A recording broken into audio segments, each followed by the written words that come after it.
चलिए बच्चों स्टार्ट करते हैं। आज मैथमेटिक्स में क्या चलने वाला है मेरे को एक बार ये इन्फॉर्म कर दीजिए सभी के सभी। और कैसे हैं आप सब?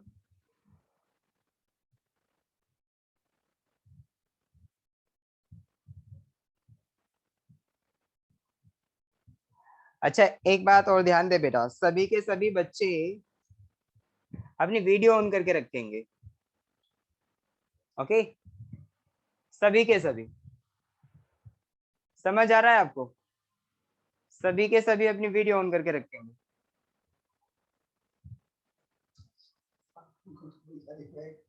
महक गुड। महक गुड। जल्दी से।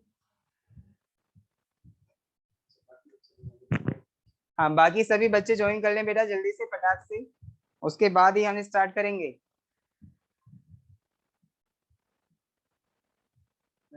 सभी बच्चे ज्वाइन करें बेटा। अच्छा, अमन अली तो आ गए हैं, महक आ गई है, ओजस्विनी आ गई है, रितिका त्यागी आ गई है, बाकी सब सभी ज्वाइन करें बेटा जल्दी से। सृष्टि आकर के भी चली गई है। अच्छा, फिर से आ गई, चलिए ठीक है। बाकी बाकी बाकी बाकी सर इसमें सारे के सारे बच्चे, हाँ ये यहाँ से दिखाई देता है व्यूज। तो इसमें रितु है, रितिका है, ओजस्विनी है, सौरभ शर्मा है, महक है, सृष्टि है, बाकी सब भी ज्वाइन करें बेटा।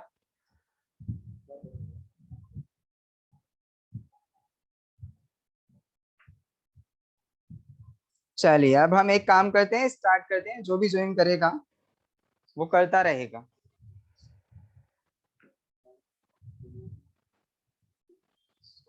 चलिए बेटा। हाँ देखिए, इससे पहले जो हमने किया था वो इम्प्लिसिट फंक्शंस के बारे में डिस्कशन किया था, और इसके बेस पे हमने क्वेश्चन भी कर लिया है ना। इसके बेस पे हमने क्वेश्चन भी कर लिया है। और अब हम बढ़ने वाले हैं, पता है किसकी तरफ? पैरामीट्रिक इक्वेशंस की तरफ बढ़ने वाले हैं। तो पैरामीट्रिक इक्वेशंस हम कैसे सॉल्व करेंगे बेटा, और ये इक्वेशंस हमारी किस फॉर्म में हमें मिलती हैं, ये सब डिस्कशन करने वाले हैं। ओके, देखिए भाई, कई बार क्या होता है पता है, कई बार ऐसा होता है कि हम लोगों को जो इक्वेशन दी जाती है वो एक ऐसे फॉर्मेट में दी जाती है कि हम लोगों को यही समझ नहीं आ पाता कि इसका डिफरेंशिएशन हम करें तो करें कैसे, लाएं तो कैसे लेके आए। देखिए, आपको पता है क्या होगा, आपको कंफ्यूज करने के लिए कई बार ऐसा क्वेश्चन मिलेगा बेटा। अब जो हम बात करने वाले हैं वो पैरामीट्रिक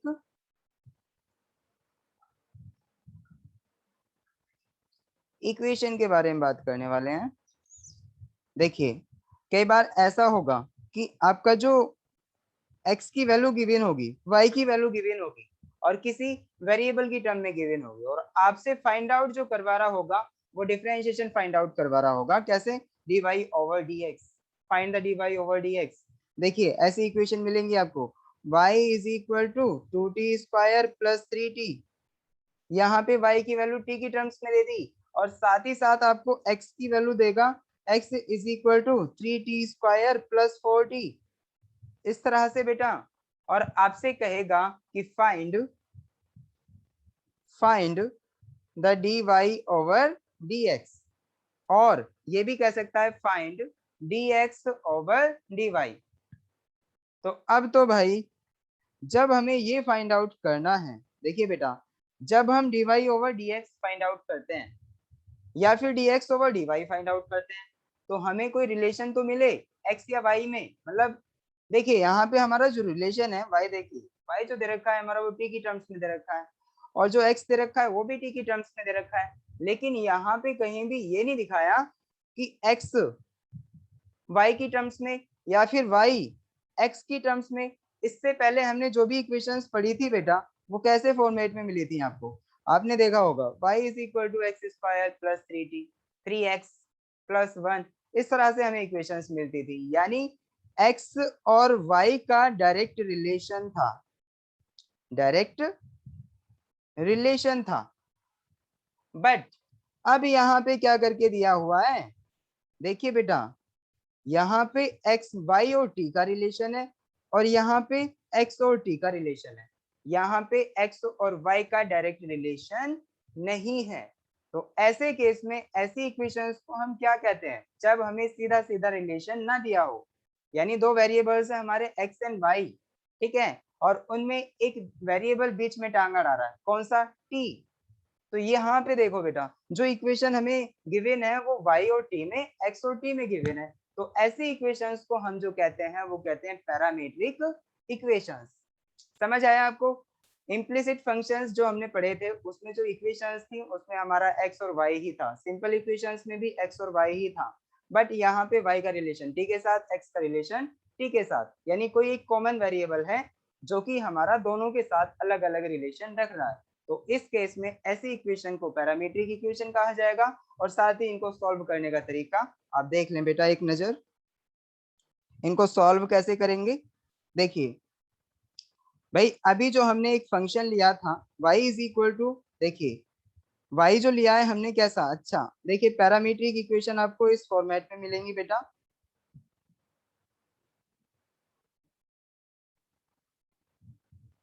इक्वेशन का जो फॉर्मेट होगा वो ये होगा, जैसे y is equal to function of t, और साथ ही साथ x इज इक्वल टू भी फंक्शन ऑफ t ही होगा, ओके। लेकिन ये अनदर फंक्शन होगा तो इसको हम ft ना कह के चलिए gt कह रहे हैं, ओके, g और t। चलिए बेटा, हमें ये पता चल गया कि ऐसे टाइप की जो इक्वेशंस होती हैं वो पैरामीट्रिक इक्वेशंस होती हैं, हमें कोई भी कंफ्यूजन नहीं है। तो ऐसी इक्वेशंस के लिए हम dy ओवर dx कैसे फाइंड आउट करेंगे, बेटा बहुत ध्यान से देखना है, बहुत इजी भी है। अगर आपने थोड़ा सा भी ध्यान भटकाया तो सच में बता रहा हूँ कुछ भी समझ नहीं आएगा, भले ही कितना भी इजी हो, इसलिए ध्यान से, ओके। चलिए, मेरे साथ जो भी जुड़े हुए हैं बेटा एक बार कंफर्म कीजिए, रितु, सौरभ शर्मा, रितु, सौरभ शर्मा, रितिका, त्यागी, ओजस्विनी, बोलो बेटा। आप देखो, यस सर। हाँ, ओजस्विनी है यहाँ पे, बाकी बाकी बाकी बाकी रितु भी है। अच्छा, मैंने वीडियो ऑन करने के लिए बोला था आपसे और आपने किसी ने भी नहीं किया अभी तक, जल्दी से कीजिए वीडियो ऑन, जल्दी से। अच्छा, आज मेरे पे कमेंट नहीं किया किसी ने, सर आज तो आप क्लीन शेप में आए हैं, क्लीन शेप। पहले किसी ने, सार्थक ने मारा था ना कमेंट, क्लीन शेव सर अच्छे लगते हैं आप क्लीन शेव में, है ना। कौन था, सार्थक ही था ना, महक, आपको पता है सार्थक ही था। चलिए कोई बात नहीं। हाँ, तो भाई हम जो बात कर रहे थे, किस पे बात कर रहे थे, पैरामीट्रिक इक्वेशंस पे। देखिए बेटा, आपको जो फॉर्मेट मिलेगा वो ऐसा मिलेगा, अभी मैंने इक्वेशन लिखी उसी को ले लेते हैं भाई। y is equal to 2t square plus 3t, y is equal to 2t square plus 3t, और साथ ही साथ हम x की वैल्यू भी ले लेते हैं, x हमने माना 3t square plus 4t plus 1, x is equal to 3t square plus 4t plus 1. These are two equations, okay बेटा, which we have in terms of t, okay। अब हमें जो फाइंड आउट करना है, कह रहा है फाइंड dy ओवर dx। देखिए हम dy ओवर dx भी फाइंड आउट कर सकते हैं, और साथ ही साथ हम ये भी फाइंड आउट कर सकते हैं d square Y over dx square. अब कैसे करना है, अब देखें बेटा कैसे करना है वो देखना पड़ेगा। चलिए पहले हम dy over dx find out करना सीखेंगे, dy ओवर dx कैसे फाइंड आउट किया जाए। चलिए जी, पैरामीट्रिक इक्वेशन है हमारे पास, बिल्कुल है। चलिए तो सबसे पहले आप देखिए बेटा, यहाँ पे जो हमें इक्वेशन गिवन है, देखिए आप दो तरीके से कर सकते हैं, क्या, या तो डिफरेंशिएशन इस पहली वाली इक्वेशन का विद रिस्पेक्ट टू टी कर दीजिए, या फिर सिंपल डिफरेंशिएशन कर दीजिए। कहते हैं ना हम सिर्फ डिफरेंशिएट कर रहे हैं इस इक्वेशन को, तो जब हम डिफरेंशिएट करेंगे तो सिर्फ डी यूज होगा, जैसे यहाँ पे डी और यहाँ पे भी डी। तो अब आपको बताएं कैसे होता है ये वाला डिफरेंशिएशन। चलिए, एक तो तरीका ये हो गया, लेकिन एक इससे भी आसान तरीका यही है कि भाई विद रेस्पेक्ट टू टी कर लीजिए ना, क्या फालतू का झंझट पालें। चलिए, हम क्या कह रहे हैं, डिफरेंशिएट इक्वेशन 1, इसको सेकंड मान लो भाई, डिफरेंशिएट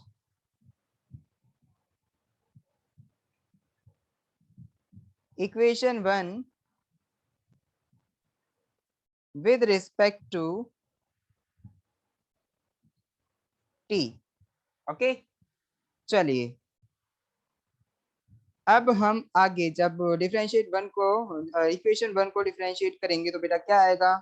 देखिए y का differentiation with respect to t dy over dt तो होगा। भाई विद रिस्पेक्ट टू x क्या होता था, dy ओवर dx। तो विद रिस्पेक्ट टू t क्या होगा, dy ओवर dt। ओके, चलिए भाई सेकंड बता दो जल्दी से। इक्वल टू इक्वेशन की जो हमारी राइट हैंड साइड है उसमें हम क्या करेंगे, d over dt of 2t square plus d over dt of 3t। देखिए मैंने पूरी इक्वेशन का डिफरेंशिएशन कर दिया है विद रिस्पेक्ट टू t। तो यहाँ पे देखिए बेटा 2 तो बाहर आ जाएगा, कांस्टेंट है। ये वाला 2 हमारा कांस्टेंट है, मल्टीप्लाई है t स्क्वायर में यानी t के फंक्शन में।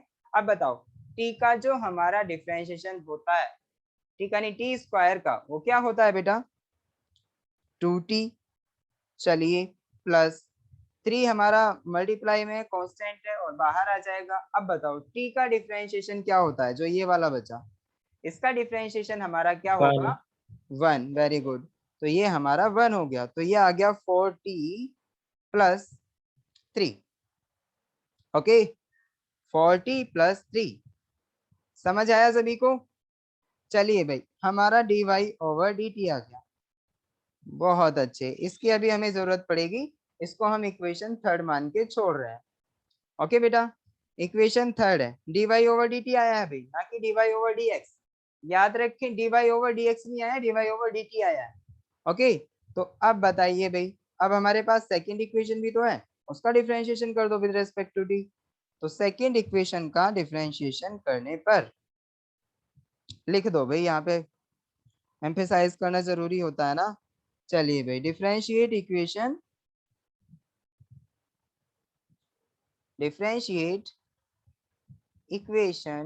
2 with respect to t। हम t के रिस्पेक्ट में इसको डिफरेंशिएट करें। इक्वेशन सेकंड क्या थी जल्दी से बताइए, इक्वेशन सेकंड क्या थी।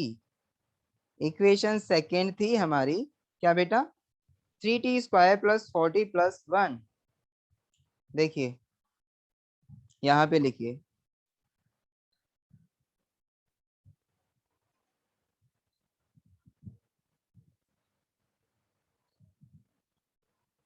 इक्वेशन सेकंड को हम डिफरेंशिएट कर रहे हैं। ओके बेटा, चलिए जी इक्वेशन सेकंड थी हमारी x यानी dx ओवर dt, x का differentiation dx over dt is equal to 3t square यानी 3t स्क्वायर का डिफरेंशिएशन करेंगे। पहले पूरी इक्वेशन ही लिख लेते हैं, क्या है वो 3t स्क्वायर प्लस 40 प्लस 1। चलिए जी 3t स्क्वायर प्लस 40 प्लस 1। देखिए बेटा इसका भी हमने t के रिस्पेक्ट में डिफरेंशिएशन कर दिया। अब मुझे यहाँ पे बता दो, क्या बताना है भाई आपको, आपको ये बताना है कि सर 3 तो बाहर आ जाएगा, d ओवर डी टी किसका हो जाएगा t स्क्वायर का। वैसे ही ये जो 4 है मल्टीप्लाई में ये भी बाहर आ जाएगा, d ओवर डी टी सिर्फ हम t का करेंगे, प्लस ये 1 है बेचारा बाहर कितना भी आता रहो तब भी अंदर तो 1 ही बचेगा, है ना। तो इसका मतलब 1 का डिफरेंशिएशन जो होगा हमारा वो d over d T of 1 कर देंगे हम। चलिए जी, हाँ चलिए ये हमारा आ चुका है। अब बताओ भाई 3a वाला तो ऐसे ही रहेगा, टी स्क्वायर का डिफरेंशिएशन क्या होता है जल्दी से बताओ कोई। 2t sir, 2t 2t, very good Saurabh, 2t। अब बताओ आगे प्लस 4 इंटू टी का डिफरेंशिएशन क्या होता है भैया, इस टी का 1 बता दो। हाँ टी का जो 1 होता है वो 1 होता है, बहुत बढ़िया। यहाँ पे बताओ 1 का डिफरेंशिएशन 0 0। वेरी गुड, ये हमारा एक कांस्टेंट है और कांस्टेंट का डिफरेंशिएशन मींस चेंज तो होता ही नहीं है भाई, हमारा कांस्टेंट चेंज थोड़ी ना होगा। चलिए तो इसका मतलब इनका डिफरेंशिएशन हमारा 0 हो गया कांस्टेंट्स का। अब बताओ 3 और 2 की मल्टीप्लाई जो होगी वो 60 प्लस 4। यहाँ पे ये हमारा dx ओवर dt आ चुका है। ओके बेटा, ये हमारी इक्वेशन नंबर 4 हो गई। आपको याद है इक्वेशन नंबर 3 क्या थी हमारी, याद है आपको इक्वेशन नंबर 3 क्या थी? नहीं याद? अरे कोई तो याद रखा करो। Yes sir, yes sir, yes sir. हाँ तो डी 40 वाई प्लस ओवर, 3, तो बेटा 40 प्लस 3। हाँ एक हमारे पास इक्वेशन थी d Y over d t is equal to 40+3, यही था ना? चलिए एक बार मैं आपको दिखा देता हूँ, 40+3 यही है ना? चलिए अब देखो भाई, अब आपको चेक करना है बेटा कि आपको फाइंड आउट क्या करना था। आपको फाइंड आउट जो करना है वो d Y over D x find out करना है। तो कैसे आएगा? जब मैं थर्ड में फोर्थ वाली का डिवाइड करूंगा, है ना? चलिए तो हम यहाँ लिख रहे हैं बेटा dividing third equation by fourth. Okay, तो जब हम देखिए बेटा, जब हम थर्ड इक्वेशन में यानी d Y over d t में डिवाइड करेंगे d x over d t का, तो आपको पता है क्या होने वाला है यहाँ पे? तो यहाँ पे 40+3/60+4 बचेगा। ओके बेटा, तो आप देख सकते हैं भैया यहाँ पे क्या dt से dt हमारा कैंसिल हो रहा है, तो कर दो ना। तो dy ओवर dt dx जो होगा हमारा वो आया 40+3/60+4। ओके बेटा, तो ये हमारा dy ओवर dx आ चुका है। तो देखिए बेटा, पैरामीट्रिक इक्वेशंस का भी हम डिफरेंशिएशन इजीली फाइंड आउट कर सकते हैं। यानी पैरामीट्रिक इक्वेशन जो होती है हमारी, जिनमें एक कॉमन वेरिएबल होता है। आपने देखा यहाँ पे 3 वेरिएबल्स यूज हुए हैं, एक्स वाई एंड टी। तो उनमें एक कॉमन वेरिएबल होता है जो कि हमारा दो बाकी के अनदर वेरिएबल्स के साथ एक रिलेशन रखता है। ओके, तो उन्हीं रिलेशंस को यूज करके हम आसानी से डिफरेंशिएशन फाइंड आउट कर सकते हैं। D Y over D x या फिर d square Y over D x square भी हम इजीली फाइंड आउट कर सकते हैं। ओके, समझ आ रहा है आपको? अब देखिए, बहुत से बच्चे कह रहे होंगे सर ये D square Y over D x square कैसे फाइंड आउट होगा? तो देखिए बेटा, जब आपके पास D Y over D X आ जाता है तो आप D square Y over D x square भी इजीली फाइंड आउट कर सकते हैं। आप कैसे करना है वो आपको देखना पड़ेगा थोड़ा सा, है ना? चलिए मैं बता देता हूँ। देखिए बेटा, हम इसी में कुछ ऐड कर रहे हैं इन एडिशन। ये हम कुछ ऐड कर रहे हैं क्या? हमें फाइंड करना है, find d square Y over D x square. तो ये कैसे होगा भाई? कोई बताएगा मुझे? किसी को कोई आइडिया आ रहा है? किसी के माइंड में कोई विचार आ रहा है बेटा? जल्दी से बता दो। किसी के माइंड में थोड़ा सा विचार आ रहा हो तो प्लीज शेयर विद मी। मेरे को तो समझ आ नहीं रहा। यस हाँ, सर, यस सर। हाँ सौरभ क्या आ रहा है बेटा? जल्दी से बताओ। सर, सर जो डेरिवेटिव आया इसको अगेन डेरिवेटिव कर देंगे ना। किसके रिस्पेक्ट में करेंगे इसका again?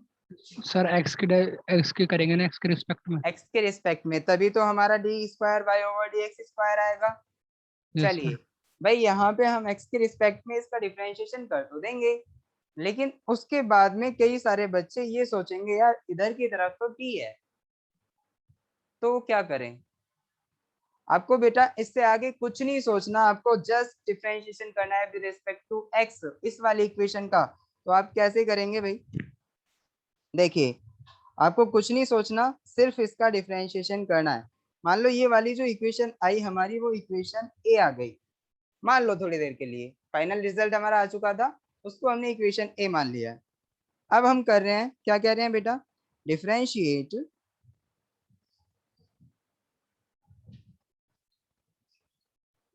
Equation A with respect to किसके रिस्पेक्ट में करना है भाई? एक्स। एक्स के रिस्पेक्ट में डिफरेंशिएशन कर रहे हैं भैया। अब बताओ आगे क्या करना है? एक्स के रिस्पेक्ट में जब हम इसका डिफरेंशिएशन करेंगे तो भाई बताओ, इसकी ये वाली जो साइड है हमारी, इसका differentiation with respect to x जो होगा हमारा वो क्या आएगा? इसका डिफरेंशिएशन जो आएगा हमारा वो आएगा d square Y over D x square. चलिए इक्वल टू अब हमें किसका डिफरेंशिएशन करना है रिस्पेक्ट में, x के रिस्पेक्ट में, जो इधर की साइड थी, क्या 40 + 3 अपॉन 60 + 4 60 + 4, यही है ना। चलिए जी, तो अब तो तुम लोग देख रहे होगे बेटा क्या कि यहाँ पे हमारा एक ऊपर टर्म है जो कि t का फंक्शन है, ऊपर है, और t का फंक्शन हमारा नीचे है। और जब हम इसका किसी भी वेरिएबल के रिस्पेक्ट में डिफरेंशिएशन कर रहे हो तो डिफरेंशिएशन के लिए तो वही फॉर्मूला लगेगा ना, फर्स्ट सेकंड वाला। ऊपर वाला हमारा फर्स्ट हो गया, नीचे वाला सेकंड हो गया। तो इसके लिए जब हम डिफरेंशिएशन का फॉर्मूला लगाएंगे तो क्या आएगा, देखिए बेटा वही फॉर्मूला आपको याद दिलाता हूं मैं आपको। देखिए we know d/dx of first upon second जो होता है हमारा, वो क्या होता है बेटा, याद है किसी को कि सर सेकंड वाला यानी नीचे वाला ऐसे ही रखा d/dx ऑफ फर्स्ट वाला, माइनस फर्स्ट वाला ऐसे ही रखा d/dx ऑफ सेकंड वाला, डिवाइडेड बाय क्या करेंगे बेटा, सेकंड वाले का स्क्वायर। ओके, याद है ना आपको। बस ये फॉर्मूला आपको अप्लाई करना है और आपका आंसर आपके हाथ में होगा। चलिए जी,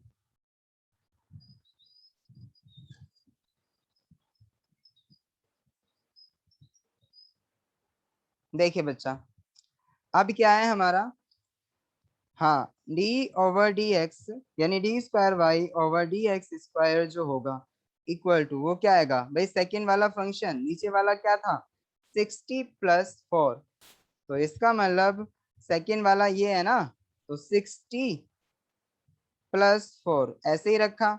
d/dx किसका किया बेटा, फर्स्ट वाले का, फर्स्ट वाला क्या है हमारा, ये वाला, आप देख सकते हैं ये वाला, तो ये फर्स्ट वाला है, तो इसका मतलब 40 + 3 का डिफरेंशिएशन विद रिस्पेक्ट टू,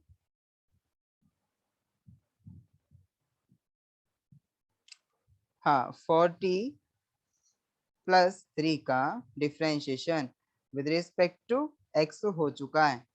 चलिए जी, अब क्या करना है, इससे आगे सर माइनस आएगा तो माइनस लगा लो। फिर क्या करना है, हाँ जिसका भी डिफरेंशिएशन किया था वो तो ऐसे ही रखना है, और जिसको ऐसे ही रखा था उसका डिफरेंशिएशन करना है। तो 60 + 4 का डिफरेंशिएशन कर दिया, अपॉन, बताओ बेटा अपॉन में क्या आ रहा है, अपॉन में क्या आ रहा है, सभी देख पा रहे हैं ठीक से। चलिए एक काम करते हैं, इसको इसके सामने लिखते हैं यहाँ पे, d²y/dx²। हाँ तो बच्चा अब बता दो जल्दी से, यहाँ पे नीचे क्या आएगा, इसका होल 60 स्क्वायर। + 4 का स्क्वायर। वेरी गुड, तो यानी जो हमने ऐसे ही रखा था 60 + 4 इसका स्क्वायर और फाइंड आउट कर देंगे। चलिए जी, अब क्या होगा, 60 + 4 तो ऐसे ही रहा, डिफरेंशिएशन ऑफ 40 + 3 क्या आएगा बताओ जल्दी से, भाई 40 का तो हमारा क्या आ जाएगा बेटा, 4t का 1 हो जाएगा। लेकिन अभी देखिए बेटा, यहाँ पे हम जो डिफरेंशिएशन कर रहे हैं विद रिस्पेक्ट टू x कर रहे हैं, तो t का 1 होने के बाद में वापस से t का करेंगे तो dt/dx आ जाएगा, क्योंकि चेन रूल लगता है ना यहाँ पे। चलिए भाई, वैसे भी आप डायरेक्टली भी देख सकते हैं, 4 तो हमारा बाहर आ गया, और देखिए t का differentiation with respect to x dt/dx होता है ना, तो dt/dx। चलिए भाई, +3 का तो हमारा 0 हो जाएगा, तो ये हमारा डिफरेंशिएशन हो चुका है। अब आगे आगे -40 + 3 ऐसे ही रहा। अब बताओ बेटा इसका डिफरेंशिएशन क्या होगा, 60 का जो डिफरेंशिएशन होगा वो मैं आपको बता दूं बेटा, ये होगा 6 × dt/dx। ओके, देखिए 6 तो हमारा मल्टीप्लिकेशन में है, वैसे ही रहा, और t का dt/dx होगा। ओके, और +4 का 0, तो आगे हमारा 0 हो गया। चलिए अपॉन, देखिए बेटा अपॉन में क्या आएगा, अपॉन 60 + 4 का होल स्क्वायर। चलिए जी, यहाँ तक हमें कोई प्रॉब्लम नहीं होनी चाहिए, अगर है तो बेटा प्लीज बताएं, आगे देखिए 60 प्लस 4 ऐसे ही रहा, 4 हमारा यहाँ पे मल्टीप्लाइड था तो इसे हम आगे लिख सकते हैं, और D T over D x हमने बाद में लिख लिया, ठीक है। माइनस यहाँ पे देखिए बेटा 6 हमने पहले लिख लिया, 40 प्लस 3 हमारा इसमें मल्टीप्लाई हो रहा है, और D T over D x हमारा यहाँ पे भी आ रहा है अपॉन, यहाँ देखिए बेटा आगे क्या आएगा, ये आगे जो आएगा वो 60 प्लस 4 का होल स्क्वायर आया। चलिए जी, अभी आप बिल्कुल कहीं ना जाएं बेटा, ध्यान से देखें, D T over D x दोनों में से कॉमन आ रहा है, D T over D x common ले लो, ठीक है, बाकी सब अंदर रहने दो। 4 into 60 plus 4 minus 6 into 40 plus 3, ये तो ऐसे ही रहा, अपॉन अपॉन अपॉन अपॉन, नीचे अपॉन में पूरा का पूरा अपॉन, तो इसका मतलब 60 प्लस 4 इसका होल स्क्वायर, ये ऐसे ही रहा। ओके, सबको समझ आ रहा है ना हम क्या कर रहे हैं, यहाँ तक किसी को कोई दिक्कत नहीं हुई ना बेटा। चलिए अब यहाँ देखना है हमें D T over D x की वैल्यू क्या थी। हाँ बेटा, D T over D x की वैल्यू क्या थी, क्या ये हमारे पास वैल्यू है ऊपर? यस सर, अभी तो फाइंड आउट की थी। हाँ देखिए बेटा, D T over D x की वैल्यू आप बता सकते हैं यहाँ से क्या आएगी, D T over D x की वैल्यू देखिए, ये D x over d T की वैल्यू है बेटा, dx ओवर dt को अगर मैं उल्टा कर दूं तो dt ओवर dx की वैल्यू आ जाएगी, तो इसका मतलब यहाँ पे 1/60 प्लस 4 ये हमारी dx ओवर dt की वैल्यू होगी, याद रखें 1/60 प्लस 4। चलो बेटा रख दो इसमें, देखिए ये एडिशन में था इसीलिए बड़ा हो गया है, dt ओवर dx इसकी वैल्यू 1/60 प्लस 4। चलिए जी, इनटू, अरे ये तो बाहर, चलो कोई बात नहीं बाहर ले लिया, तो आगे क्या है,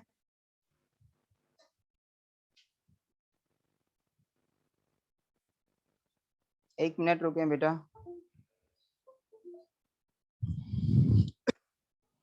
हाँ जी, आगे देखिए बेटा आगे क्या है, 40, देखिए इसे आप ऐसे सॉल्व कर सकते हैं, 4 को ऐसे ही रहने दीजिए, 60 प्लस 4 को भी ऐसे ही रहने दीजिए, अपॉन माइनस 6 इंटू 40 प्लस 3 ऐसे ही रहने दीजिए।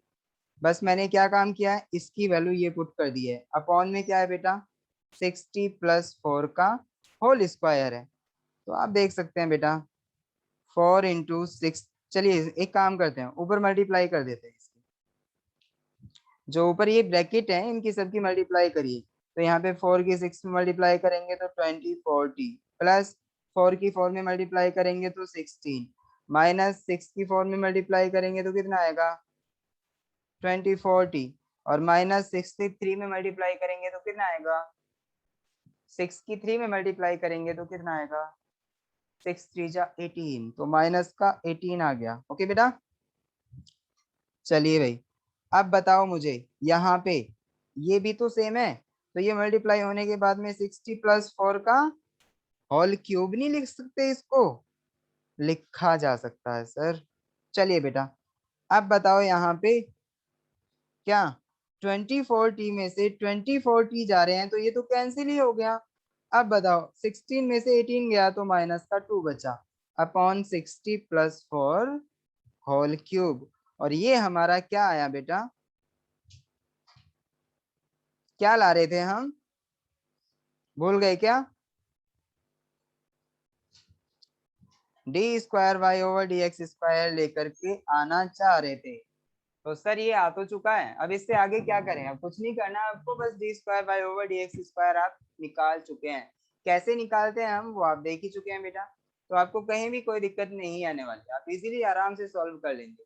आपने देखा जहां हमें जरूरत पड़ी, आपने देखा ना कि यहाँ पे तो यार ये D T over D X आ गया और हमारे पास इसकी कहीं से वैल्यू ही नहीं है, तो जहां आपको जरूरत पड़ी आप इसकी वैल्यू फाइंड आउट कर सकते हैं भाई, आपके पास D T over D X भले ही ना हो बट dx ओवर dt जरूर था, तो आप उसी इक्वेशन को उल्टा कर दीजिए, आपके पास dt ओवर dx आ जाएगा, और इसमें आप पुट कर सकते हैं उसे, है ना, वैल्यू को यूज कर सकते हैं, तो it's very easy to solve, कुछ भी नहीं है।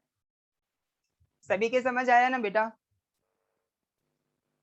चलिए अब एक काम करते हैं, आगे हम पैरामीट्रिक इक्वेशन हमारा सॉल्व हो चुका है। हाँ, अब हम आगे बढ़ने वाले हैं। देखिए बेटा, आपको मैं कुछ एग्जांपल दे रहा हूँ, आपको सॉल्व करने हैं घर से, होमवर्क में है।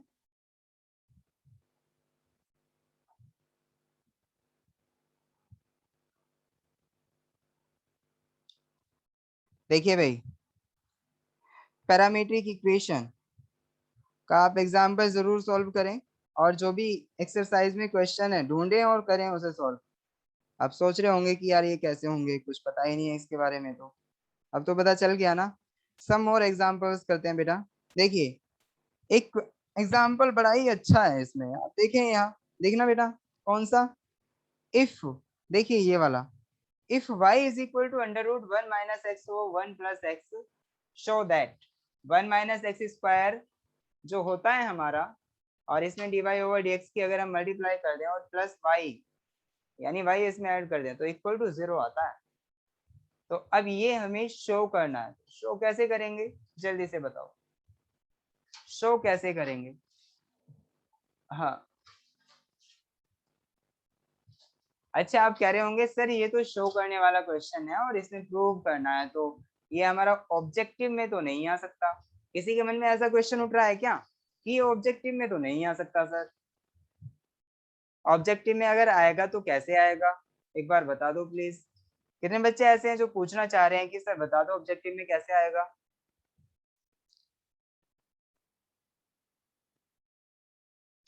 श्रेष्ठी, वेरी गुड। बाकी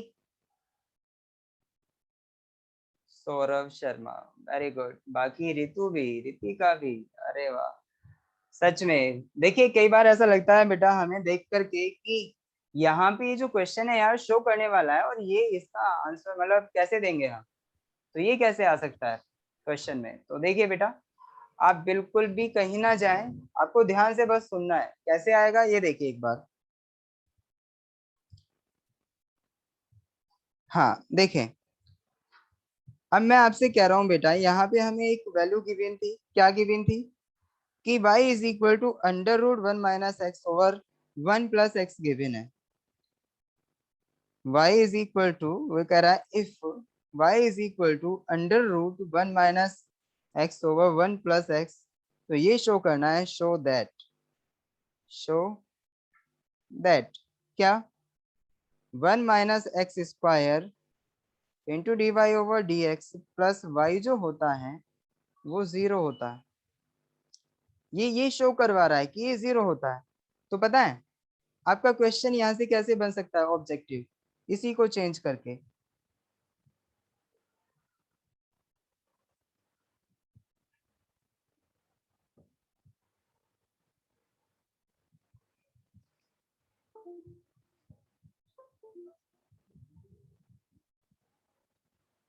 हाँ देखिए बेटा, इसी को चेंज करके आपका क्वेश्चन कैसे बन सकता है मैं आपको बता रहा हूं। देखिए,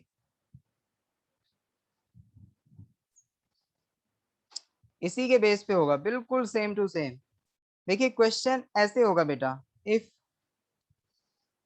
y is equal to under root 1 minus x upon 1 plus x, तो उसके बाद पता है क्या होगा, देन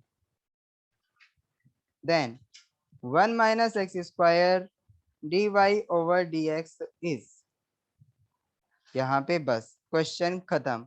अब आपका क्या दे रखा है, ऑप्शन, ऑप्शन में क्या है, देखिए बच्चों, ऑप्शन में क्या दिया है,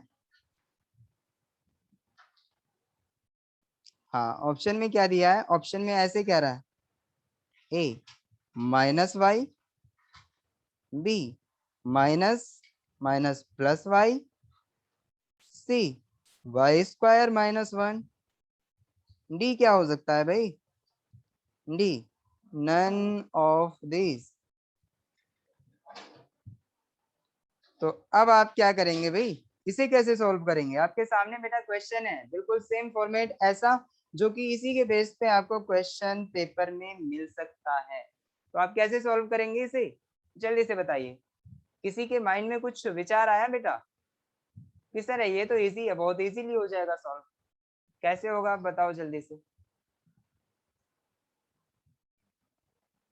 कैसे होगा जल्दी से बताओ।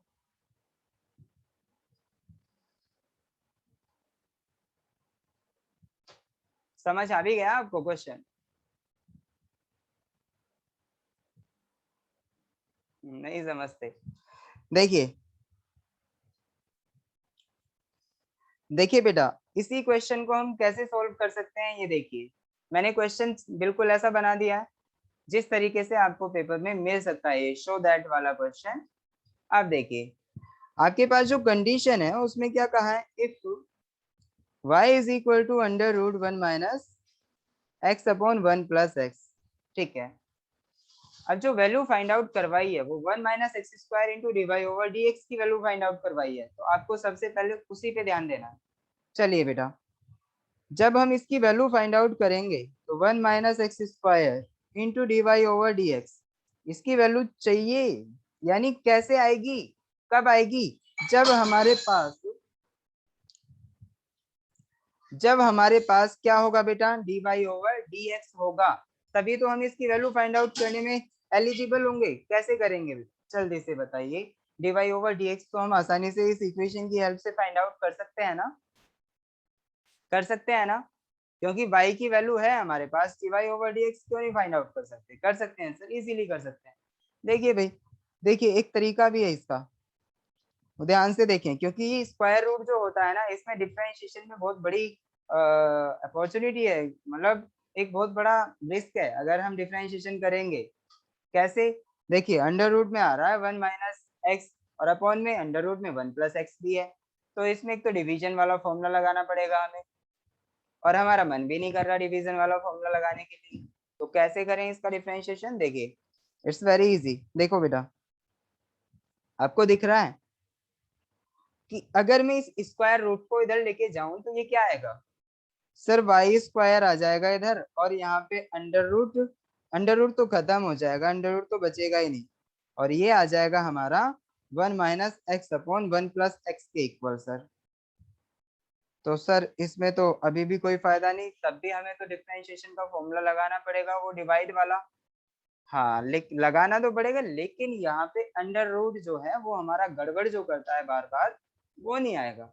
कई बार हमें वन में से हाफ घटाने में भी कंफ्यूजन हो जाता है, यार वन में से हाफ अगर हम घटाएंगे तो कितना बचेगा, बहुत से बच्चे सोचते हैं वो माइनस हाफ बचेगा, ऐसा सोचते हैं बच्चे, तो वो आपको नहीं सोचना बेटा, माइनस हाफ नहीं, वो प्लस हाफ बचता है। चलिए देखिए, आपको डिफरेंशिएट करना है, सिंपल डिफरेंशिएशन विदाउट रिस्पेक्ट, आपको ये नहीं कहना किसके रिस्पेक्ट में कर रहे हैं, या अगर आप रिस्पेक्ट में भी कर देंगे कोई नहीं। चलिए डिफरेंशिएट कीजिए, डिफरेंशिएशन विद रिस्पेक्ट टू ले लेते हैं, चलिए बेटा with respect to x. Okay, अब बताओ विद रिस्पेक्ट टू एक्स अगर आप डिफरेंशिएशन करते हैं किसका, वाई का, तो क्या आएगा, वाई स्क्वायर का differentiation two y d Y over D x sir. Okay बहुत बढ़िया, इज इक्वल टू, इसका क्या करोगे भाई सर, नीचे वाला ऐसे रखेंगे one plus x into D over D x कर देंगे किसका, वन माइनस एक्स का, तो डायरेक्ट कर दूं माइनस वन आएगा। देखो आप कैसे आया माइनस वन, वन का जीरो और माइनस एक्स का माइनस वन, वेरी गुड, मैंने डायरेक्टली कर दिया है बेटा। आपको डायरेक्टली भी सीखना चाहिए क्योंकि हम बार बार हर एक टर्म नहीं लिखते। चलिए माइनस, फिर जब हम वन माइनस एक्स को ऐसे ही रखेंगे और वन प्लस एक्स का डिफरेंशिएशन करेंगे तो वन का जीरो हो जाएगा और एक्स का one upon one plus x का होल स्क्वायर। अगर किसी को भी कोई भी यहाँ डिफरेंशिएशन में प्रॉब्लम हो तो बेटा जल्दी से मेरे से पूछें, जल्दी से, फिर मैं आगे बढ़ने वाला हूँ। किसी को कोई प्रॉब्लम तो नहीं, ये डिफरेंशिएशन समझ आ गया। देखिए d Y over D x निकल के आने वाला है हमारा यहाँ से। चलिए बेटा, तो यहाँ से जब हम d Y over D x find out करेंगे तो आप देख रहे हैं माइनस के अंदर मल्टीप्लाई हुई भाई, माइनस वन माइनस एक्स, इस माइनस के अंदर मल्टीप्लाई हुई तो minus one minus minus plus x upon यहाँ पे क्या आया, वन प्लस एक्स का होल स्क्वायर। और देखिए बेटा ये टू वाई भी था, जब ये नीचे जाएगा तो इसका मतलब यहाँ पे हमारा टू वाई भी आएगा। ओके चलिए जी, ये टू वाई भी आ गया हमारा नीचे, आप इसे भूले ना। ओके आप इसे भूले ना, अगर आप भूल गए तो आपका क्वेश्चन बिल्कुल गलत हो जाएगा, आप उसे सॉल्व ही नहीं कर पाएंगे। चलिए बेटा, तो x में से देखिए बेटा, x में से x गया तो 0, तो इसका मतलब क्या हुआ, ऊपर क्या बचा हमारा, जो बचा मैं उसको लिख रहा हूँ -2 ओवर 1 + x का होल स्क्वायर इंटू 2y। अब बताओ y की वैल्यू क्या थी, y की वैल्यू रखें आप, y की वैल्यू जो थी आपकी वो ये थी बेटा, क्या, √1 - x ओवर 1 + x। तो आप इसकी जैसे ही वैल्यू रखेंगे तो √1 - x, देखिए y हमारा नीचे है ना, तो √1 - x अपॉन √1 + x यहाँ आने वाला है। लेकिन मैं इसको डायरेक्टली ऊपर ले जाऊं तो कोई दिक्कत किसी को, क्योंकि ये तो ऊपर ही आने वाला है, तो √1 + x हमारा ऊपर लिखा जा सकता है। चलिए जी, हमने एक और शॉर्टकट अपनाया छोटा सा सा। देखिए 2 से हमारा 2 कैंसिल, मैं तो मिटाने ही लग गया इसे, मिटेगा नहीं बेटा, 2 से 2 कैंसिल। चलिए माइनस, ये क्या बचा, √1 + x ओवर 1 + x का स्क्वायर √1 - x। ये हमारा डिफरेंशिएशन आ चुका है। ओके, अब आपका काम क्या है, जल्दी से मुझे ये बता दीजिए, आपका काम क्या है। आपका जो काम है बेटा वो है क्या, फाइंड आउट करना 1 देखिए ये तो हमारा क्या आ गया, dy/dx। ओके, और आपका काम क्या है बेटा, 1 - x² dy/dx की वैल्यू फाइंड आउट करना। तो जब आप 1 - x² को यहीं पे रहने दें और dy/dx की वैल्यू जैसे ही आप पुट करेंगे तो ये इसकी वैल्यू क्या है हमारे पास, ये वाली रखिए बेटा जल्दी से, -√1 + x upon 1 + x whole square √1 - x। चलिए जी, ये हमने वैल्यू पुट कर दी। अब मुझे ये बताओ, देखिए बेटा कितने बच्चे मेरे साथ ये एग्री करते हैं कि सर 1 - x² को 1 + x इंटू 1 - x लिखा जा सकता है। कितने बच्चे एग्री करते हैं इस बात को लेके कि इसको हम ये लिख सकते हैं, जल्दी से बताओ कितने एग्री कर रहे हैं। 1 - x² is equal to 1 + x into 1 - x होता है। Very good. और जशविनी, अब जिसको भी आइडेंटिटी याद है वो ही मेरे साथ एग्री करेगा। वेरी गुड, सृष्टि को भी याद है, यानी सबको याद है। चलिए बहुत अच्छे, तो इसका मतलब मैंने यहाँ पे इसको 1 + x इंटू 1 - x लिखा। अब बता दो, अब बता दो भाई, यहाँ पे हमारा ये क्या बचेगा, ये जो बचेगा वो -√। अच्छा, ये एक अंडर रूट को मैं है ना, हमें ये भी पता है ना अंडर रूट जो होता है वो पावर 1/2 होती है, जैसे 1 + x का अंडर रूट था तो इसको मैं 1/2 भी लिख लूंगा ना पावर में। चलिए, अपॉन 1 + x का होल स्क्वायर इंटू इस अंडर रूट को भी मैं ऐसे लिख सकता हूँ 1 - x की पावर 1/2। समझ आ गया आपको सभी को। हाँ, अब बस ध्यान से देखना है आपको क्या, कि भाई 1 + x से नीचे एक पावर कम हो गई, क्योंकि 1 + x है नीचे, उसका स्क्वायर है तो एक पावर कम हो गई, 1 + x की एक पावर बची नीचे। चलिए बहुत अच्छे, अब देखें, ये जो 1 - x है, अगर हाफ पावर कटेगी, 1 - x की हाफ पावर कम हुई तो यहाँ पे 1 है, तो इसकी क्या बच जाएगी बेटा, हाफ बच जाएगी। तो इसका मतलब ये क्या आया हमारा, 1 - x की पावर हाफ। ओके, और यहाँ पे क्या आया, माइनस साइन, हमारा ये वाला माइनस साइन हम बाहर लेके रखें तो माइनस ये आ गया, और इनटू 1 + x की पावर हाफ बची, और अपॉन 1 + x की पावर क्या बची बेटा, 1 बची। चलिए, यहाँ तक तो हमें कोई भी प्रॉब्लम नहीं है, बहुत अच्छे से समझ आ गया है, सभी को समझ आ गया ना। देखिए माइनस मैंने बाहर लिखा है क्योंकि मल्टीप्लिकेशन में तो बाहर ही आ जाएगा। ओके, अब मुझे ये बता दो क्या सर, कि यहाँ से भी तो देखना 1 + x की पावर हाफ है, अगर हम ये हाफ पावर काट दें तो यहाँ पे इसमें से हाफ घट जाएगी, तो ये 1 + x थी तो इसकी पावर पूरी थी, हाफ कम होगी तो कितनी बची, हाफ ही तो बची। तो इसका मतलब ये आया माइनस इंटू 1 माइनस एक्स की power half upon 1 plus x की पावर हाफ। ओके बेटा, अब देखिए क्या बात है सर, ये तो वही आ गया माइनस, ये क्या है बेटा, ये 1 माइनस एक्स की पावर हाफ को मैं अंडर रूट नहीं लिख सकता, अपॉन 1 प्लस एक्स की पावर हाफ को मैं अंडर रूट नहीं लिख सकता नीचे भी। तो अब बताओ क्या हम ऐसा कह सकते हैं minus under root 1 minus x over 1 plus x होगा? तो ये हमारा वाई ही तो था, बताओ जल्दी, या भूल गए वाई को? ये वाई ही तो था। तो बेटा बताओ ये क्या आया, यानी 1 minus x square d Y over D x जो आया वो किसके इक्वल आया, माइनस वाई के इक्वल आया। तो कौन सा ऑप्शन सही होगा, जल्दी से बता दो, कौन सा ऑप्शन सही होगा, कौन सा ऑप्शन सही होगा, ये वाला। बहुत अच्छे।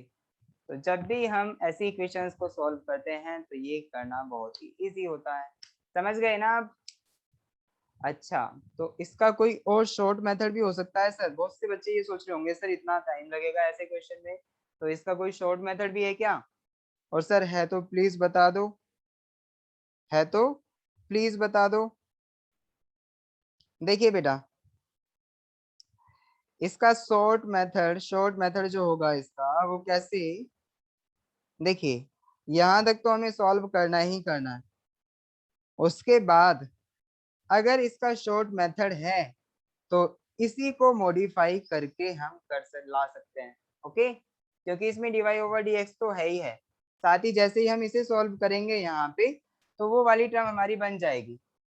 क्या बन जाएगी, क्या बन जाएगी भाई, जो पीछे अभी हमने देखा था अंडर रूट 1 माइनस, देखिए यहाँ पे अंडर रूट 1 माइनस एक्स और ये है अंडर रूट 1 प्लस एक्स, इसी की वैल्यू हम यहाँ पे 1/y करके रख देंगे।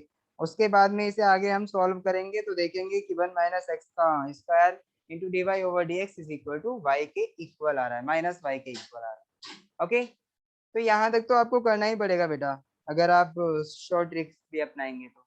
ओके, चलिए, और उससे आगे भी फिर आपको टाइम लग सकता है तो आप ध्यान से करें, कैलकुलेशन थोड़ी बड़ी होगी। अगर आपको लग रहा है कि हमारे पास सफिशिएंट टाइम है तो ही आप सॉल्व करें, वरना स्किप। और एक ऐसा क्वेश्चन अटेम्प्ट करना ज्यादा अच्छा होता है जो कि हमारा कम टाइम में सॉल्व हो जाए। पता है 4 या 5 क्वेश्चन अगर हम सॉल्व कर रहे हैं उनमें से एक क्वेश्चन ऐसा फंसा हुआ है जो हमें आता है लेकिन वो टाइम टेकन है, और 4 क्वेश्चन ऐसे हैं जिनमें से हमें 3 आते हैं और चौथा हमें नहीं आता, तो आप 3 को लगाओ और उन्हें छोड़ो, समझे? क्योंकि आपका जो टाइम है ना आपको वो भी बचाना होगा, ताकि आप सारे क्वेश्चंस को मैक्सिमम क्वेश्चंस अटेम्प्ट कर सकें। ओके बेटा, समझ पा रहे हैं आप? कई बार ऐसा हो जाता है कि क्वेश्चन को देख के हमें लालच आ जाता है कि यार ये क्वेश्चन बड़ा इजी है, बस थोड़ा सा सॉल्व करने के बाद में हम इसे आराम से आंसर कर देंगे, लेकिन बस वो टाइम पी जाता है बहुत सारा, और कई सारे क्वेश्चंस को अपने साथ लेके चला जाता है, ना खुद होता है सॉल्व और ना किसी और को होने देता है। चलिए बेटा आगे देखिए भाई,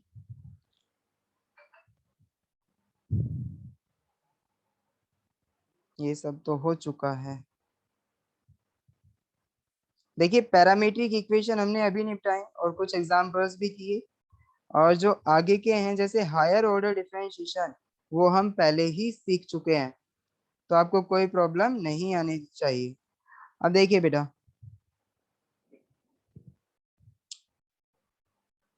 हाँ, एक क्वेश्चन करें, आप अपने आप से करें जल्दी से, मैं आपको पता है कितने मिनट का टाइम दूंगा, मैं आपको सिर्फ 3 मिनट का टाइम दूंगा और आपको ये वाला क्वेश्चन सॉल्व करना है। F x is equal to x to the power 4 plus 5x³ plus 2x² plus 9, ये आपको खुद से सॉल्व करना है, जल्दी से करिए, सभी के सभी वीडियो ऑन कर दो सब, मैं देखूंगा कौन कौन कर रहा है। सभी के सभी बच्चे वीडियो ऑन कर दें, मैं देखूंगा कौन कौन क्वेश्चन को कर रहा है, किसने कोशिश की किसने नहीं की।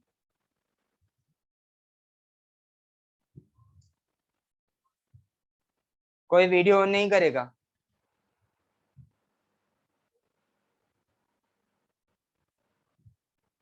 अरे वीडियो ऑन करो बेटा। हाँ चलिए, अमन अली क्वेश्चन करने जा रहे हैं। बेटा 3 मिनट है आपके पास, जल्दी से सॉल्व कीजिए। आपको देखना है कि आप ठीक कर रहे हैं या नहीं कर रहे हैं। आपको समझ आ गया है तो आप बिल्कुल ठीक करेंगे। आप डायरेक्टली कर सकते हैं, ऐसा कोई जरूरी नहीं है कि हम बार बार पूरे तरीके से लिख के उसे डी ओवर डी एक्स, जैसे मैं आपको समझाने के लिए कर रहा हूँ, क्योंकि ये इससे ज्यादा मतलब 3 मिनट से ज्यादा टाइम लेगा ही नहीं। x4 plus 5x cube plus 2x square plus 9।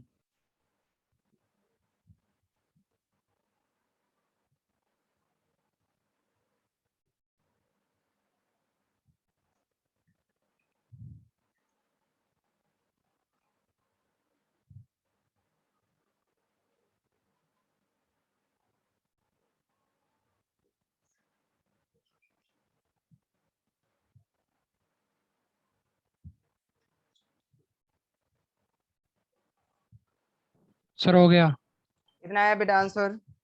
Sir 4x cube plus 515x square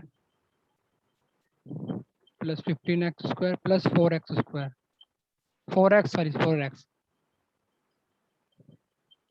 बस हो गया यस सर, यस सर। बेटा। मैंने सिंगल डेरिवेटिव। क्या फाइंड आउट करवाया, एक बार उस पर नजर रखें। Sorry sir. मैंने ये फाइंड आउट करवाया है और आपने फाइंड आउट किया है d Y over D x. आपको एक और बार डिफरेंशिएशन करना पड़ेगा, आपका आंसर तब आएगा। आपको पता है ना सभी को? तो डिफरेंशिएट करिए इसको भी। D square Y over D x square is equal to जो होगा वो 4 into 3, ऐसे ही एक्स का स्क्वायर प्लस 15 into 2x। देखिए एक्स स्क्वायर का डिफरेंशिएशन 2x होगा और प्लस 4 into x का 1 होगा, तो ये आ गया हमारा 12x square plus 30x plus 4। This will be the d square Y over D x square. Okay, तो अगर ये सभी बच्चों का क्वेश्चन हो गया था तो इसका मतलब सभी डिफरेंशिएशन को आसानी से समझ गए हैं। और ये बेटा सर जो मेरा भी यही हमारा आया है। कितना आया है? सर यही सेम। सेम आया है, वेरी गुड। Yes sir. तो सभी का सेम ही आना चाहिए, क्योंकि डिफरेंशिएशन इतना कठिन नहीं है करने में, बहुत इजी है। अब देखिए यहाँ पे ये हमारा हायर ऑर्डर डिफरेंशिएशन है, हायर ऑर्डर डिफरेंशिएशन। ओके, ये हमारा higher order differentiation. Higher order क्यों कहा? क्योंकि हमने एक से ज्यादा बार इसको, जो इक्वेशन गिवन थी, एक से ज्यादा बार उसको डिफरेंशिएट किया है। ओके बेटा, चलिए अब हम आगे बढ़ रहे हैं।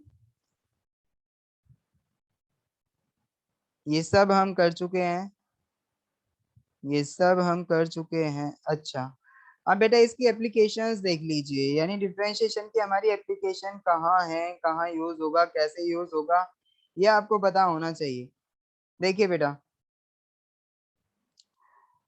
एप्लीकेशन एक बार यहाँ पे रीड करा रहा हूँ मैं, आप सभी ध्यान से देखिए बेटा।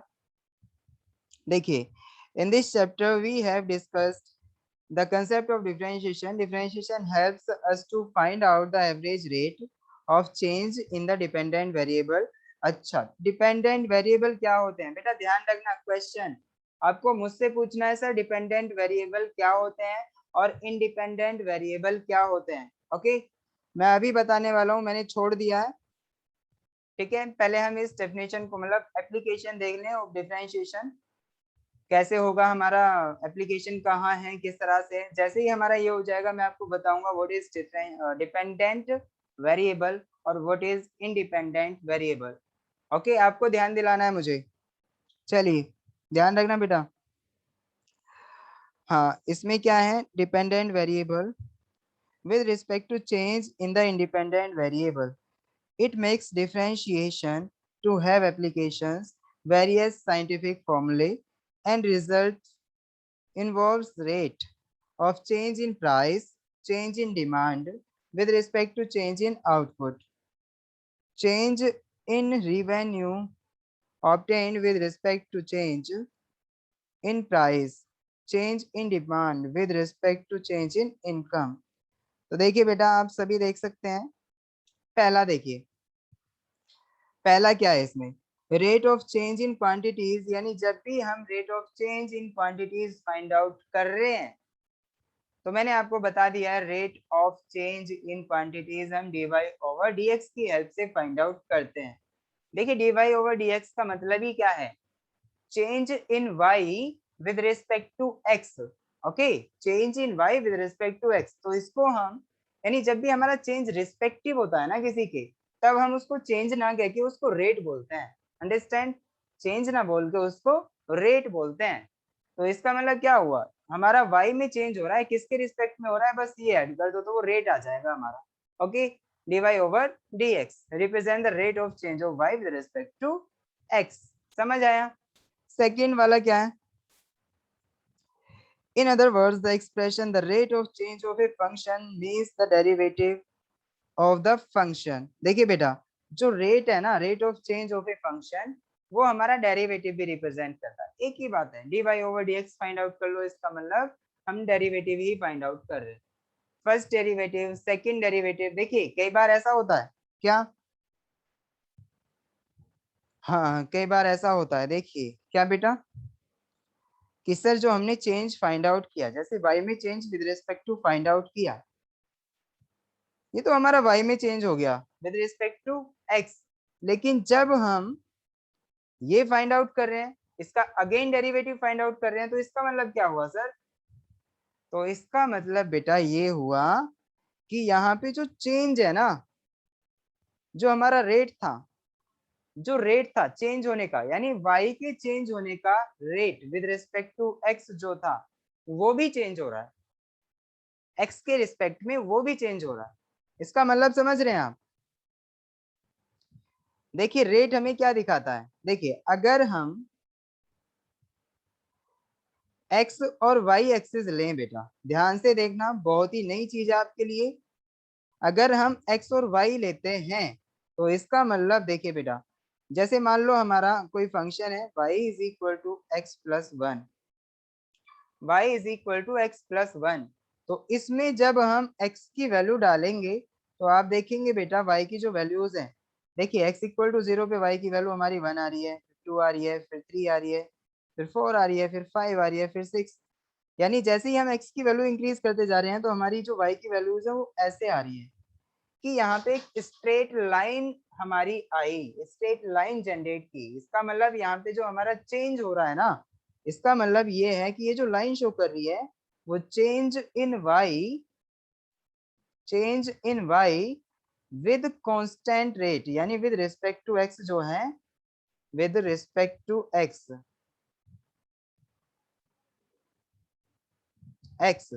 ये एक कांस्टेंट है। देखिए बेटा, इसका ध्यान से आप अर्थ समझें, इसका मतलब आप ध्यान से समझें मैंने क्या कहा।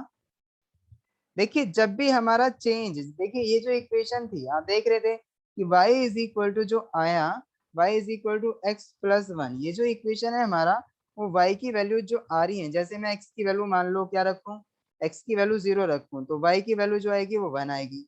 मान लो मैंने x की वैल्यू क्या रखी 1, तो y की वैल्यू 2 आई, x की वैल्यू 3 रखी तो y की वैल्यू 4 आई, x की वैल्यू मैंने 4 रखी तो y की value 5 I, and so on, ऐसे ही आती रहेंगी। ओके, तो आप देख रहे हैं यहाँ पे जो चेंज हो रहा है मेरा y में, वो कॉन्स्टेंटली हो रहा है। जैसे जैसे मैं x को चेंज कर रहा हूँ, तो y भी मेरा उतना ही चेंज हो रहा है, 1 के इक्वल, हर बार 1 के इक्वल चेंज हो रहा है। देखिए x को मैं 1 के इक्वल चेंज करता हूँ। अच्छा देखिए बेटा, अगर मैं x की वैल्यू 2 लूं, तो उसके लिए भी ये सही कंडीशन होगी। मान लो 2 पे मेरा जो चेंज हुआ y में, मतलब जो चेंज हुआ y में वो कितना आया, 1 का ही हुआ, तो इसका मतलब वो 3 ही आ रहा है। ओके, देखिए एक यहाँ पे वैल्यू आनी थी, मैंने यहाँ लिखी नहीं, उसकी जगह पे मैंने यहाँ लिख दिया। ध्यान से देखें बेटा, बहुत ध्यान से। इसका मतलब यहाँ पे जब भी मेरी कोई लीनियर इक्वेशन होगी, आप देख रहे हैं ये linear equation in two variable है, जब भी मेरी linear equation in two variable होगी, उस टाइम पे जो चेंज हो रहा होगा किसमें, y में change with respect to x, वो जो चेंज हो रहा होगा वो कांस्टेंट होगा ऑलवेज। यानी अब चेंज में अगर हम चेंज फाइंड आउट कर रहे हैं तो वो जीरो आएगा। जब हम रेट में, जैसे देखिए dy ओवर dx जो होता है वो हम कहते हैं rate of change of y with respect to x। तो इसका मतलब अगर ये चेंज भी हमारा चेंज हो रहा है तो इसका मतलब d ओवर dx जो है हमारा वो क्या आना चाहिए, मतलब d square Y over D x square क्या आना चाहिए। अगर वो चेंज हो रहा वो नॉन जीरो आएगा, वो नॉन जीरो आएगा ऑलवेज। समझना आप इस बात को। देखिए बेटा मैं अभी प्रूव कर रहा हूं, देखिए कैसे कि sir y is equal to जो था वो x प्लस वन था, d Y over D x निकालो, यहाँ से क्या आया d Y over D x तो वन आ गया। इसका मतलब क्या हुआ बेटा, ये हमारा चेंज कांस्टेंट है। ये जो चेंज इन y आया ना, in y with respect to x, वो एक कांस्टेंट क्वांटिटी आई। आप देख रहे हैं ना कांस्टेंट वन के इक्वल है। चलिए जी, अब अगर मैं बात करूं, अब अगर मैं बात करूं किसकी बेटा, हाँ देखिए ये हमारा चेंज जो आया यानी रेट जो आया, rate of change of y with respect to x, वो वन के इक्वल आया। अब अगर मैं इसका अगेन डिफरेंशिएट करूं d square Y over D x square, तो ये हमारा जीरो आया। इसका मतलब समझ रहे हैं आप, इसका मतलब समझ रहे हैं कि हमारा जो रेट था वो कांस्टेंट था, उसकी वजह से ये हमारा जीरो आया। जो रेट था वो कांस्टेंट था, यानी देखिए d Y over D x जो है वो रेट है, कांस्टेंट है, इसकी वजह से ये जीरो आया। चलिए उम्मीद है आपको इतना समझ आ गया होगा। अब मैं बात करता हूँ, मान लो हमारे पास जो y है वो कुछ ऐसे दे रखा है 4x² प्लस वन। तो यहाँ पे जब dy ओवर dx आप फाइंड आउट करेंगे ना बेटा, तो dy ओवर dx जैसे ही आप फाइंड आउट करेंगे आप देखेंगे कि यहाँ पे जो हमारा फंक्शन आ रहा है वो कितना बन रहा है 2x, यानी ये आया हमारा 8x के इक्वल dy ओवर dx। तो आप देख रहे हैं क्या आप कहेंगे इसे कांस्टेंट, इज इट कांस्टेंट, क्या ये कांस्टेंट है।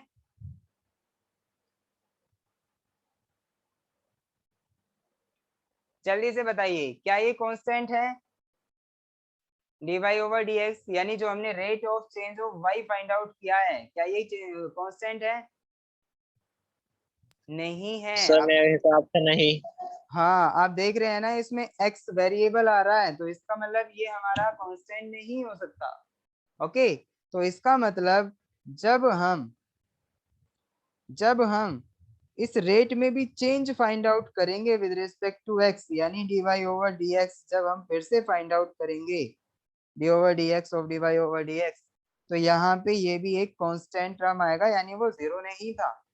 ओके, यानी हमारा ये जो होगा change d square Y over D x square, वो हमारा 8 के इक्वल आया। अब ये कांस्टेंट हो गया, यानी चेंज में जो चेंज हो रहा है वो कांस्टेंटली हो रहा है।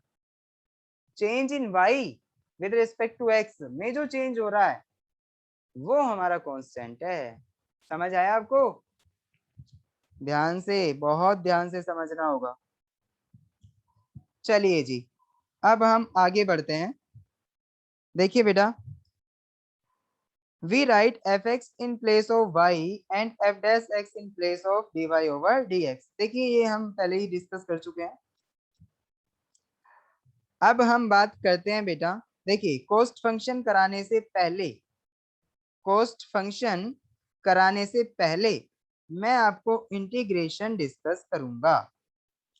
ओके, तो डिफरेंशिएशन में हमारा ये कोस्ट फंक्शन ही बचा है बस, उसके बाद हम इसे आसानी से कवर अप करेंगे। पता है क्यों कि सर आप कोस्ट फंक्शन से पहले इंटीग्रेशन डिस्कस क्यों करना चाहते हैं, आपके मन में ऐसा क्वेश्चन उठ रहा होगा, है ना।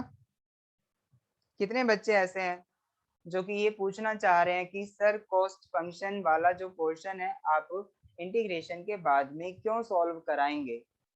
वेरी गुड, अमन अली पूछना चाह रहे हैं, आर्यन ओजस्वी, रितु भी पूछना चाह रही है, रितिका, रितिका भी नहीं, चलिए कोई बात नहीं बेटा, 2-3 बच्चे काफी हैं इस क्वेश्चन के लिए। हाँ देखिए, मैं आपसे ये कह रहा हूँ बेटा, जब हम कॉस्ट फंक्शन से रिलेटेड क्वेश्चंस करेंगे तो उन क्वेश्चंस को करने के लिए जैसे हम क्या फाइंड आउट करते हैं, कॉस्ट फंक्शन के अलावा जैसे हम इसमें आपके जो वेरिएबल, टोटल वेरिएबल फंक्शन क्या है, टोटल कांस्टेंट फंक्शन क्या है हमारा, और मार्जिनल वैल्यू क्या आएगी हमारी, मार्जिनल फंक्शन क्या होगा, ये सारी चीजें जब हम फाइंड आउट करते हैं ना बेटा, तो इसके दो मेथड होते हैं, एक डिफरेंशिएशन और एक साथ ही साथ इंटीग्रेशन। तो पहले हम इंटीग्रेशन सीख लें, उसके बाद हम एक ही बार में दोनों को कवर कर लेंगे, डिफरेंशिएशन की भी हेल्प से करेंगे और इंटीग्रेशन की हेल्प से भी क्वेश्चंस को सॉल्व करेंगे। तो पहले इंटीग्रेशन आना जरूरी है, ओके, तब हम कॉस्ट फंक्शन निपटाएंगे बेटा। चलिए अब हम थोड़ा सा, अभी हमारे पास जो टाइम है वो सिर्फ 13 मिनट का है, 13 मिनट में हम इंटीग्रेशन भी नहीं कर सकते। चलिए, पर हम थोड़ा सा डिस्कस जरूर कर सकते हैं। सर हाँ सर बेटा, सर डिपेंडेंट वेरिएबल बता दो। हाँ, yes dependent. Yes yes yes, very good, बहुत अच्छे बेटा। डिपेंडेंट वेरिएबल हम डिस्कस करके क्लास ओवर कर देंगे। डिपेंडेंट और इंडिपेंडेंट वेरिएबल क्या होते हैं, देखिए बेटा,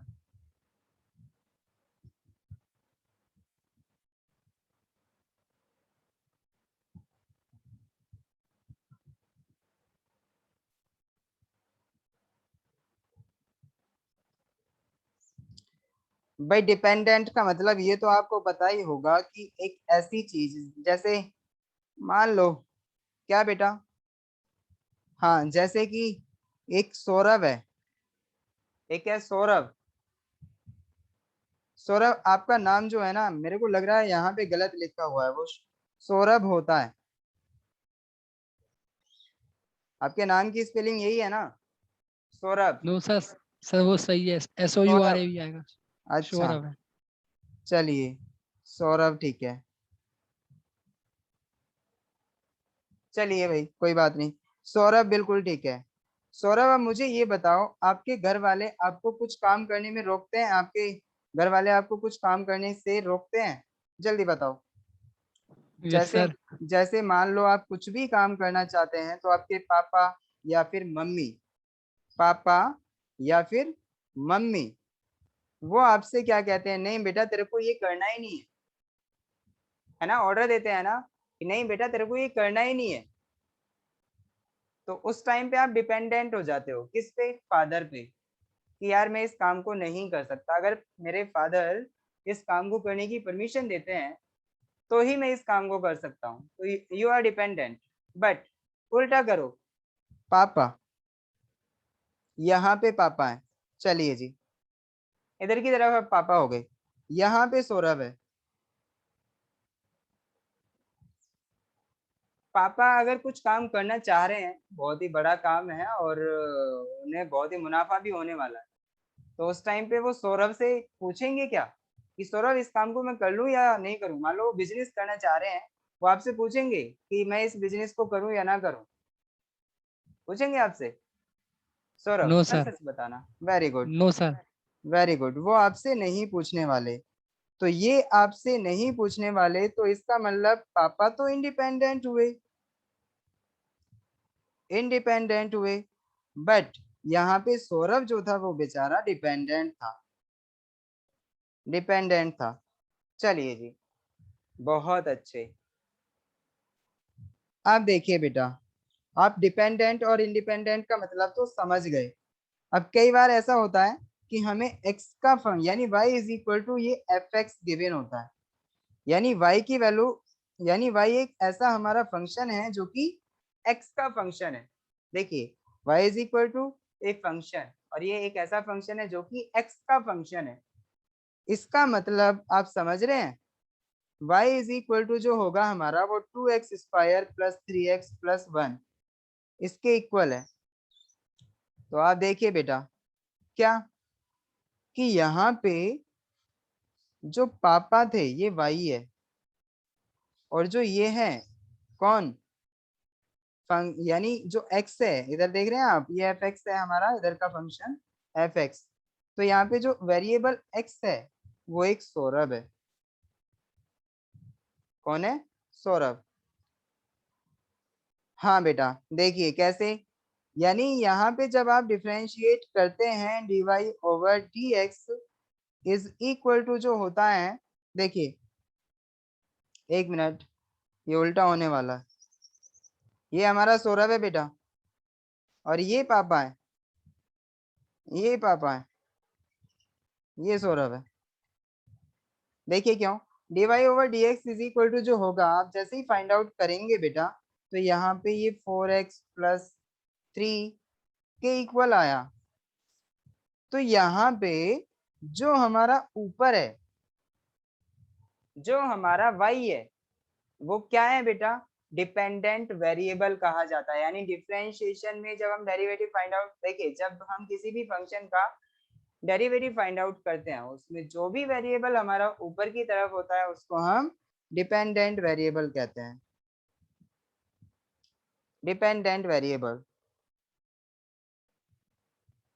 ओके, और जो ये वाला वेरिएबल है इसको हम क्या कहते हैं बेटा? Independent variable. अब देखिए ऐसा क्यों, देखिए बेटा जब भी हम ये रेट फाइंड आउट कर रहे हैं dy ओवर dx, तो हम x को चेंज कर रहे हैं, और x के चेंज करने पे हमें y में चेंज मिल रहा है अपने आप से। तो y जो है ना हमारा क्या है बेटा? y डिपेंडेंट है, x तो अपने आप चेंज हो रहा है, x अपने आप चेंज हो रहा है, वो किसी पे डिपेंडेंट नहीं है, लेकिन y यहाँ पे x के चेंज होने की वजह से चेंज हो रहा है। ओके, तो y हमारा डिपेंडेंट वेरिएबल है, और x जो है हमारा वो इंडिपेंडेंट वेरिएबल है। समझ आया सभी को? अब मैं फॉर एग्जांपल आपके सामने कुछ एग्जांपल रख रहा हूं, आपको सिर्फ पहचानना है। क्या बेटा? dt ओवर dx, बताओ t हमारा डिपेंडेंट है या इंडिपेंडेंट? ऐसे ही मैं आपसे कह रहा हूँ dy ओवर dx को अभी मैंने डिस्कस किया था, मैं आपसे कह रहा हूँ सर ds ओवर dt। हाँ सर एक बार कॉल कर दो, जो आपने भी बताया था, नेट प्रॉब्लम हो गई थी। अच्छा, इंटरनेट प्रॉब्लम हो गई थी आपकी। चलिए यस बेटा सर। देखिए, यहाँ पे मैं क्या कह रहा हूँ, आप देखें बेटा, अभी हमने जब सौरभ और पापा के बारे में डिस्कशन किया था, तो सौरभ हमारा डिपेंडेंट था और पापा जो थे वो इंडिपेंडेंट थे। ऐसा ही है ना, कुछ आपको समझ आ गया था?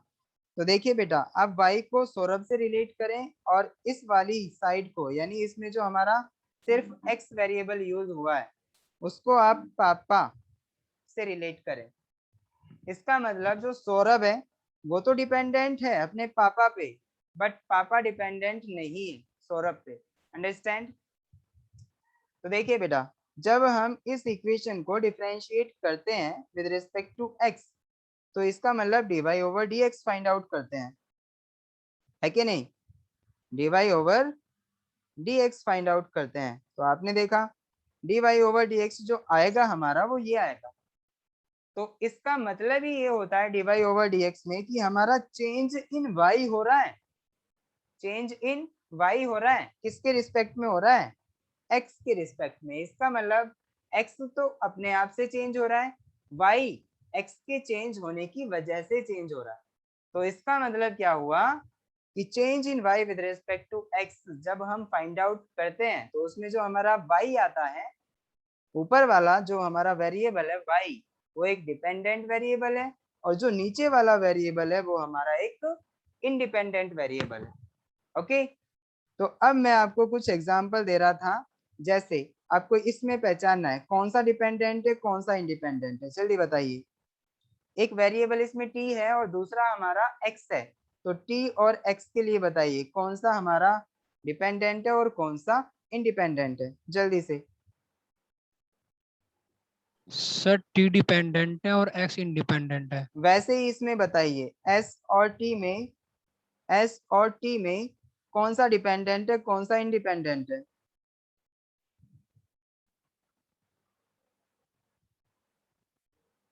देखिए बेटा, t हमारा डिपेंडेंट हुआ, ऊपर आ रहा था डिफरेंशिएशन में, तो ये डिपेंडेंट वेरिएबल, और यहाँ आप x को देख रहे हैं ये नीचे आ रहा था, तो इसका मतलब ये हमारा इंडिपेंडेंट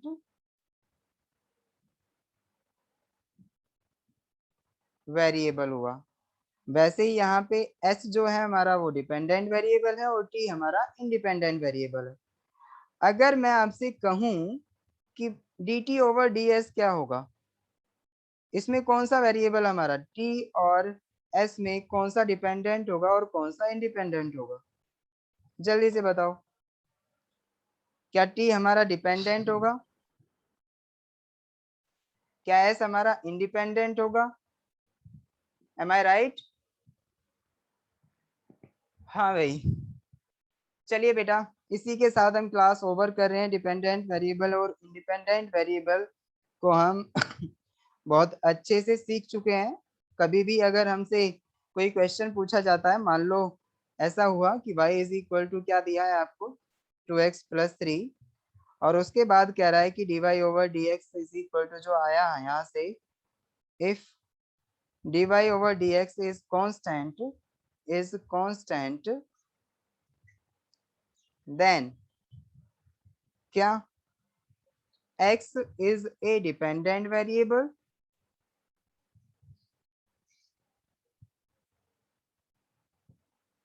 सेकेंड क्या होगा, y is dependent variable। Third option क्या हो सकता है बेटा, x and y both are dependent variable। और फोर्थ ऑप्शन क्या हो सकता है, जल्दी से बताइए, कि x and y both are independent।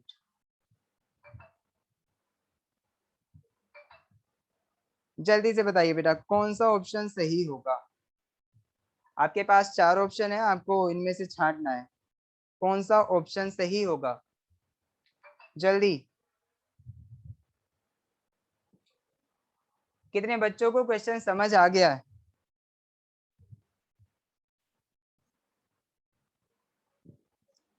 Given y is equal to 2x plus 3, if dy over dx is a constant, then x is dependent variable, y is dependent variable, x and y both are dependent, और x and y both are independent। जल्दी से बताइए कौन सा option सही होगा।